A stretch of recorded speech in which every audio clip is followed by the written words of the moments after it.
Episode 153, Positive Self-Talk with Michelle Keill. Welcome to Latter-day Life Coaches, the podcast where each episode is a conversation between me, Heather Rackham, and one of my amazing coach colleagues. Each coach here is a member of the Church of Jesus Christ of Latter-day Saints and a highly trained, experienced life coach making a great impact in the lives of their clients. And together, we have one main goal, helping you live your best life no matter what. You ready for this conversation with a coach? Here we go. Our main form of communication is through language, written, spoken, and thought. We live in a world full of language, and much of it is negative. Is it any wonder that if we so willingly speak to each other negatively, that the source may actually stem from how we speak to ourselves? Coach Michelle Keill is on the podcast today talking about how the way we speak to ourselves not only impacts us, but all the relationships we have in our lives. If we want to see better external talk, then we need to start talking better to ourselves. Speaking well to ourselves is something that God expects of us, and He has taught us how to do this. Listen today as Michelle not only talks about the importance of positive self-talk, but also gives scriptural references showing the importance God holds in speaking nicely about ourselves.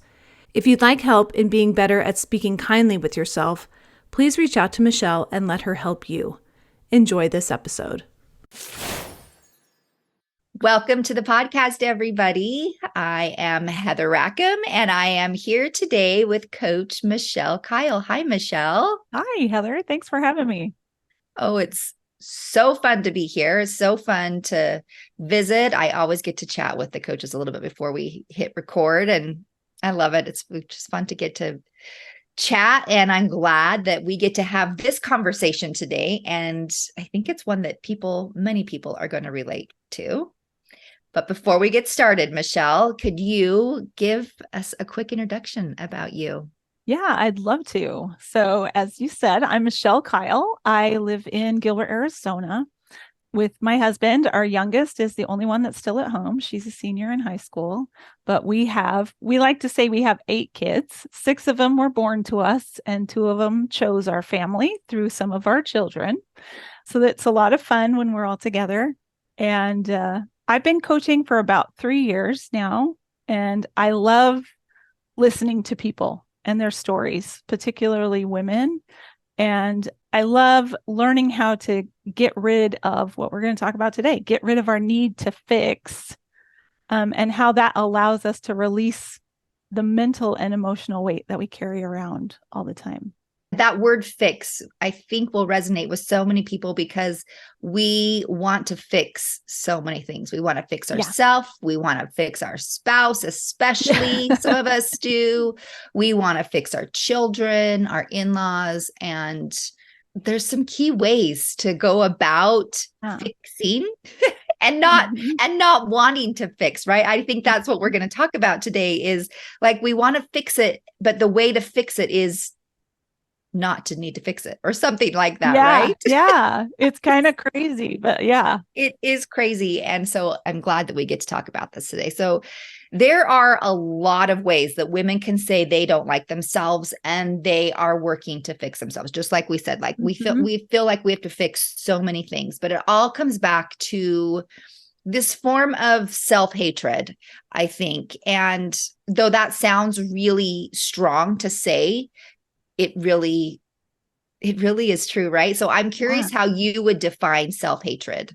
Yeah, just like you said, a lot of women probably would say that's too strong a word. Like, I don't hate myself.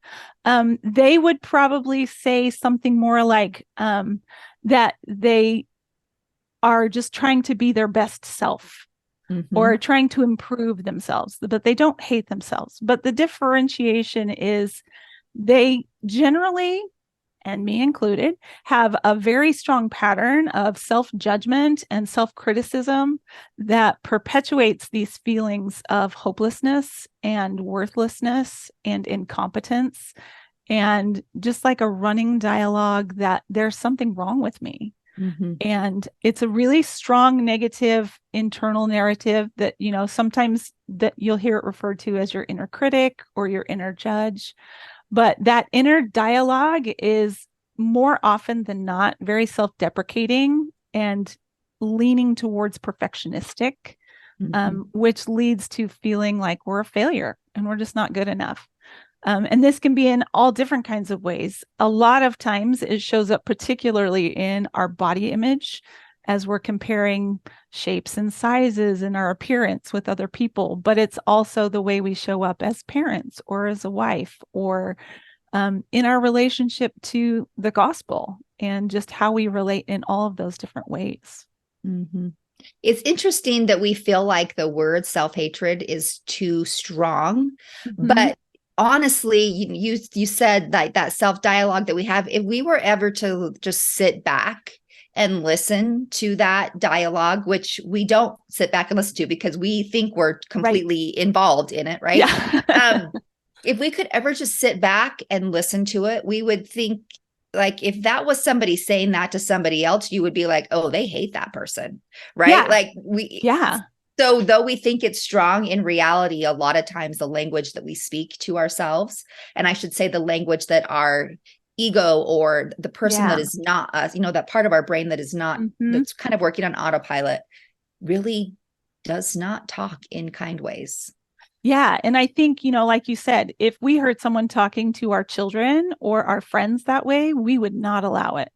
Oh, I know that mama bear would come out, wouldn't it? Woo! Right. But we think it is motivating, or it's the way that we can make those changes that we want to in ourselves. And it's not helpful. No, it's not. In fact, I asked, and I think I've said this before on the podcast, but I asked a client one time because she just felt like she had to kind of beat herself up in order to accomplish a goal. And I said, hey, can you think back in your life, and has that sort of talk ever helped you accomplish anything? And she thought about it for 7 days, and she came back and she's like, I couldn't think of a single time where that was helpful for me. Yeah.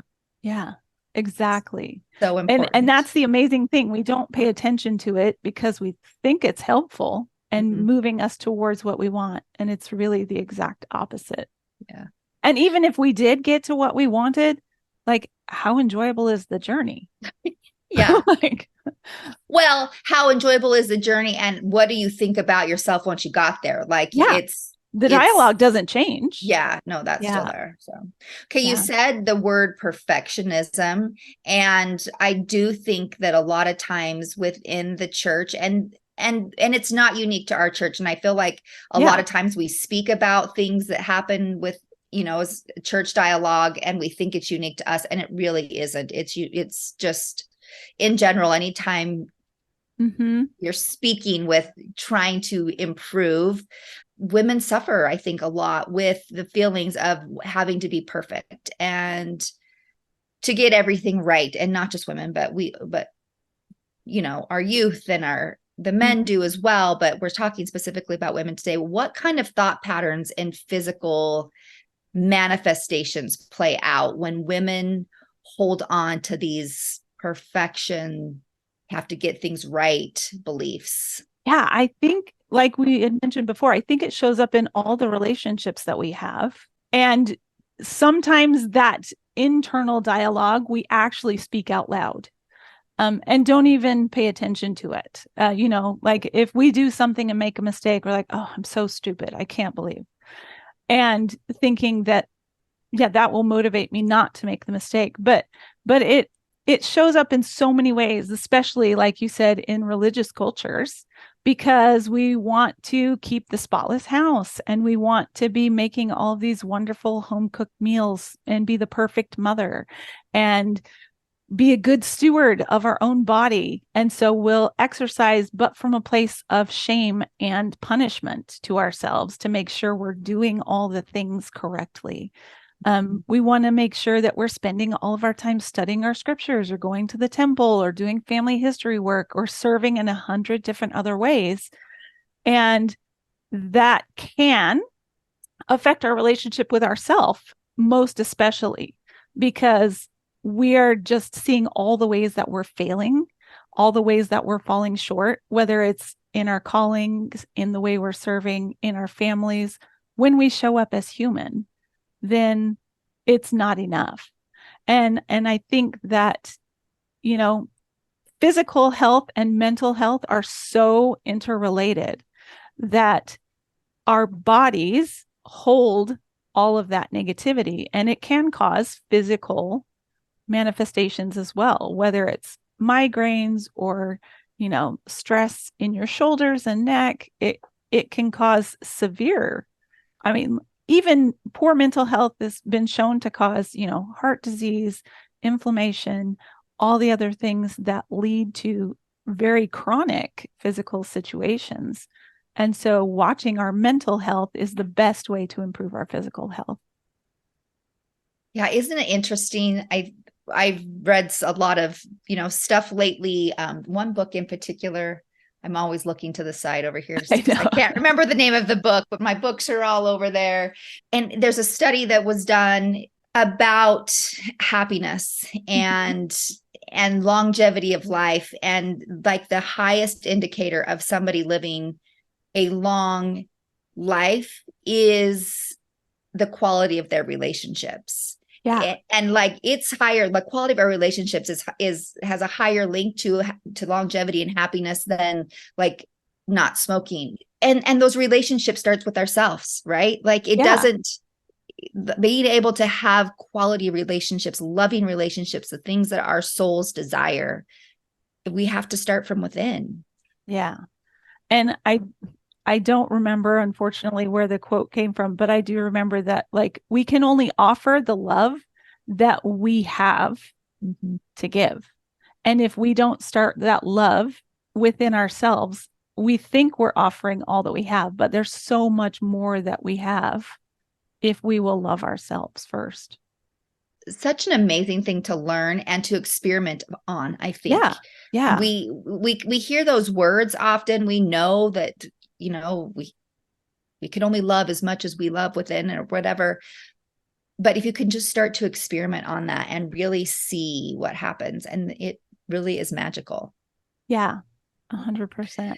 Okay, so when people are in this cycle of self-judgment and criticism, how do they feel about other people in their life, right? So I think this is kind of where that fixing mentality kind of comes in. And actually, I want to circle back to, like you said one time, that often we speak out loud the things that we think about ourselves, but also I think we speak out loud about other people too, the way that we think about ourselves, right? Yeah. So yeah, like how do we, I don't know, does this fixing soundtrack trickle out? You know, Of course it does, right? Because it has nowhere else to go. Especially the more and more we hold it inside, it just kind of expands. And I think that for a lot of people that I've seen, they see that they are not noticing that critical inner voice as much until they start becoming more critical of the people around them. When they notice they're being more critical in those relationships around them, they're like, oh, this is me trying to fix the people around me so I don't have to handle myself. And, you know, when we're busy fixing other people or trying to control those things that they're doing, then we don't feel the need to control our own emotions and our own reactions and responses. But, you know, if I was the only one who's the problem, then that inner critic, that inner judge is just going to get stronger and stronger if we're still failing at trying to fix that, right? But there's so much, they feel so much pressure to show up in a specific way, and yet all they see is falling short. Now, it's interesting to notice that they think they need to show up in these ways for these other people, and these other people have never even mentioned that. Like, there's never any husband, well, I shouldn't say never, but the majority of husbands are not like, oh, well, you didn't finish the laundry today. Well, what's wrong with you? They're like, Mhm. oh, okay, well, maybe I can help you with the laundry, or maybe it's tomorrow. I don't know. But we think that having all of those things just perfectly in line will make us more worthy of acceptance and love from those around us. And really, when we are being critical of ourselves, we're actually pushing those people away because we don't want them to judge us as harshly as we're judging ourselves. Yeah, it's a sad cycle, actually. Yeah. Yeah, it is. It's a downward spiral. Mhm. Mhm. If someone listening could really see themselves as having these thought patterns and are deep in a place of self-judgment or this kind of fixing mentality, how do they stop that cycle and get on a path of something that's a little kinder? Yeah, I like to compare it to a backpack full of rocks. So we all have this backpack that we carry around with us full of rocks. And the rocks are the thoughts and stories and limiting beliefs and the things that our brain tells us are important, even if we don't know where the rocks came from some of the time. So there's a quick 5-step process, and I'm going to have it in a PDF that that the listeners can download to help lighten this backpack. And so the first thing that we do is we open up the backpack and we take an honest look at what rocks are there. What thoughts, what's emotions, what expectations do you have for yourself? What expectations do you think other people have for you? What are the stories about how you should be that you're carrying around with you all the time? The second step is we are going to sort those rocks, and maybe we'll sort them like you would your Halloween candy, right? These are the stories I inherited from my parents, and they may or may not be true. These are the stories I inherited from my siblings, may or may not be true. These are the stories I inherited from growing up in a certain religion or a certain society that tells me this is what a good person, a good mother, a good wife does. So we sort them into these different areas and we get curious about the things that we might be ready to let go of. Step number 3 is let go of the rocks that you can just let go of now. Now, for me, my kids are older. I don't have to hold on to the story that good moms play with their kids all the time. Like, I don't enjoy Lego. Okay. But I have kids that love Lego, and I didn't enjoy Pokemon, but I had kids that, and it doesn't make me a bad mom that I didn't want to do that all the time. So we can just let go of some of those rocks right away. Step number 4 is to recognize the rocks that we're still going to hold on to and acknowledge them as they are, not as we think they should be. It's like, this is a story that my brain tells me about how I should be showing up in my calling as a ministering sister, as a wife. This is a story about how I should keep house. This is a story about how I should fill my spare time, and recognize them as they are. And then number 5 is my favorite, and that is to remember that all of the rocks aren't actually real.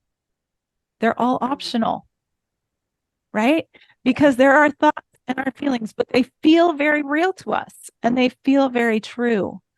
But if we can just even begin to hold space for the fact that all of those rocks aren't really real, they're optional, then we can begin to lighten that backpack for ourselves, and we can revisit and let go of rocks all along the path.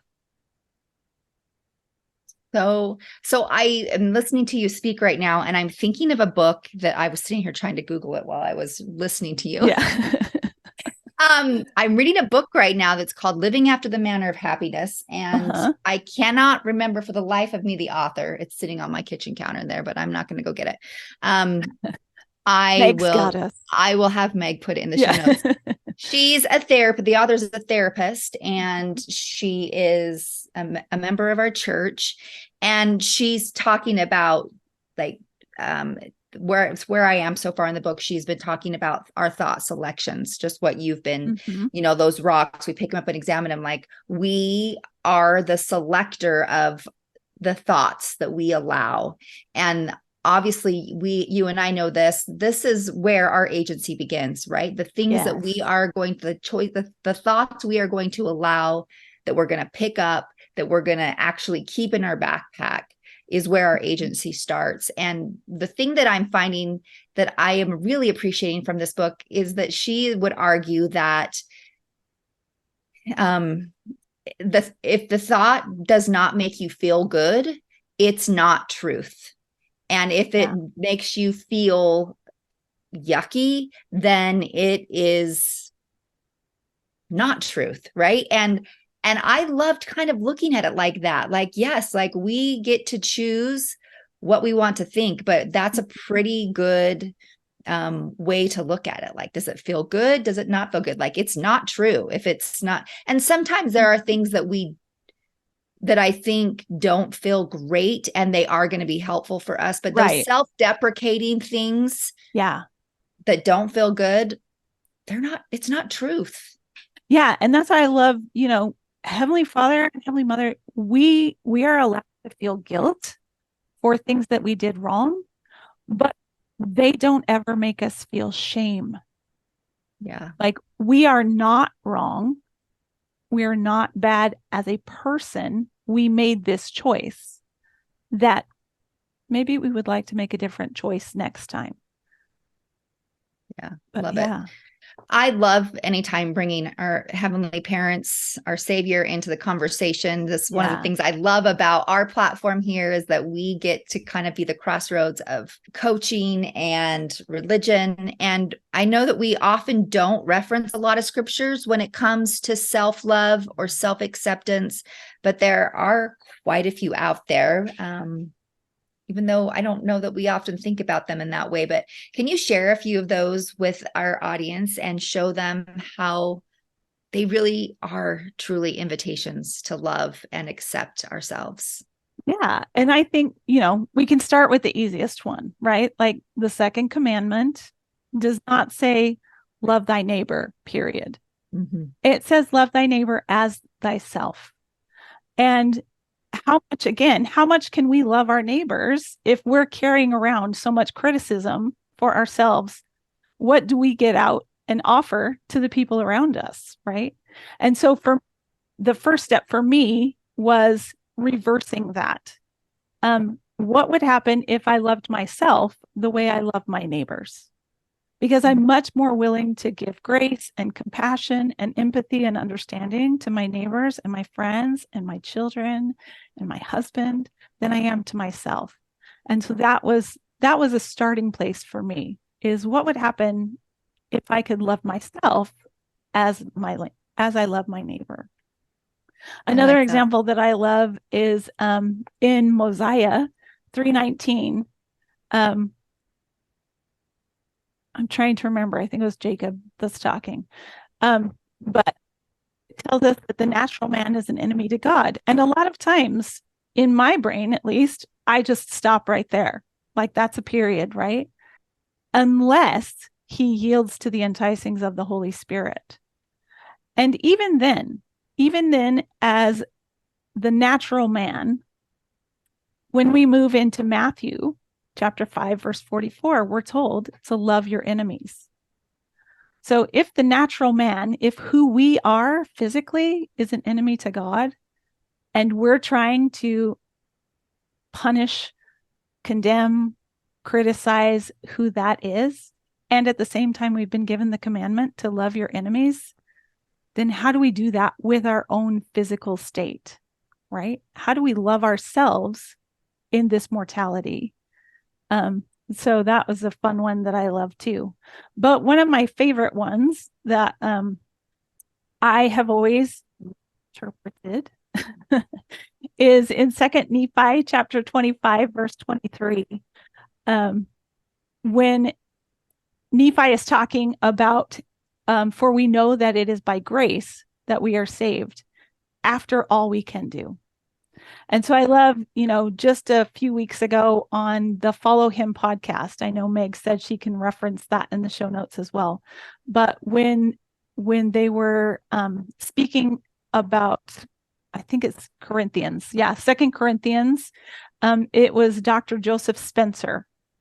And so it doesn't say in that scripture that we are saved by grace after we do all we can. It says after all we can do. So even if we could do, it would never be enough. And it's impossible for us to do it without grace. And he goes on to say in the podcast, Dr. Spencer goes on to say, he's like, first of all, it's only in and through the grace of God that you're saved. That just makes it perfectly clear. And this is, again, in 2 Nephi. Jacob has said a similar thing previous to Nephi saying this, but he said it in a different order. He said, wherefore, my beloved brethren, reconcile yourselves to the will of God, not to the will of the devil and the flesh. And remember, after you are reconciled unto God, that it is only in and through the grace of God that you are saved. And so notice he has an after clause too, right? Nephi said, after all we can do. But Jacob said, after we are reconciled to God. That's literally all we have to offer, is to reconcile ourselves to God. And if there's something wrong in that relationship between God and me, guess who the problem is? It's me. Yeah. I need to become reconciled to God, right? And the last one that comes to mind is Ether 1227, which, those of us who are striving perfectionists, or I like to call myself a recovering perfectionist and a striving good enoughist. Ether 1227, if men come unto me, I will show unto them their weakness. I give unto men weakness that they may be humble. And my grace is sufficient for all men that humble themselves before me.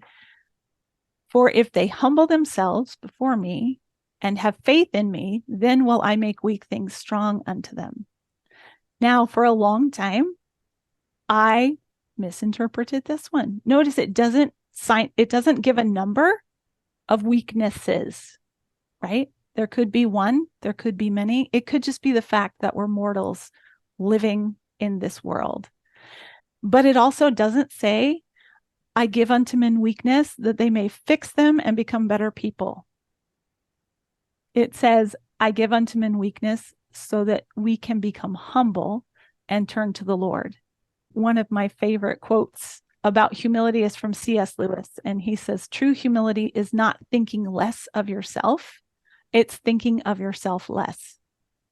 So when I'm humble, it is getting good at accepting that I have weaknesses and I have strengths. And both of those things are okay. So I don't need to spend all of my time thinking about what's wrong with me and what I need to fix. I can take that energy, that mental capacity, that emotional energy, and use it for so many better purposes than trying to fix myself when I humble myself and turn to the Lord, because he has given me weakness. That's all he wants, is for us to turn to him, because he loves us. I love all those scripture references, and it just is just more evidence to me that I really feel that as we continue to better understand God's true nature and really restore that, because I think it's been skewed from very beginning of time. Like, our job is to just peel away all of those false narratives that we have about him and who he is and what he wants us to do and what we need to prove to him. That as we really truly come to understand him and our Heavenly Mother, our ability to love ourselves will naturally start to evolve, because we see then that there is no reason for us to be unkind to ourselves. There is no reason for us to expect perfectionism from ourselves. Mhm. Anyway, I think it's such an important thing for us to really work to understand who he is Yeah. and what I he wants think for us. just as a parent, right? If I heard my child talking to themselves in a particular way, in those self-deprecating and criticizing themselves and things like that. There was a story told that a dad was like, "Hey, don't talk to my daughter that way." Right. And when I have that internal dialogue in my head, I can hear my heavenly parents saying, "Hey, don't talk to my daughter that way." So sweet, isn't it? And very tender. It really is. Yeah. Thank you for sharing that. Michelle, thank you so much. I love the food for thought this has given us today, and the permission, I think, even to dive into loving ourselves more and to stop trying to fix, quote unquote, us and all the people around us. Before we go, can you share with people where they can connect with you? Yeah, of course. I have a website, Michelle Keill Coaching, all one word, all lowercase. Keil is Keil, Michelle with 2 L's. So MichelleKeillCoaching.com. I'm also on Instagram and Facebook, both at Michelle Keill Coaching. And I would love to continue the dialogue with anyone. It's my favorite topic to talk about. Love it. We will link to that in the show notes. Michelle also mentioned a freebie, a 5-step freebie that she was going to provide for you guys. So head on over there and get that. And thank you so much for being with us today, Michelle. And thank you to all of our listeners for being here. And Thank you. yeah, we'll see y'all again next week. Hey, we just wanted to thank you for spending part of your day here with us at Latter-day Life Coaches and being part of this conversation. Share this with your friends so that you can have a conversation with them on this topic as well. And as always, subscribe so you don't miss a single episode. Have a good one, my friends.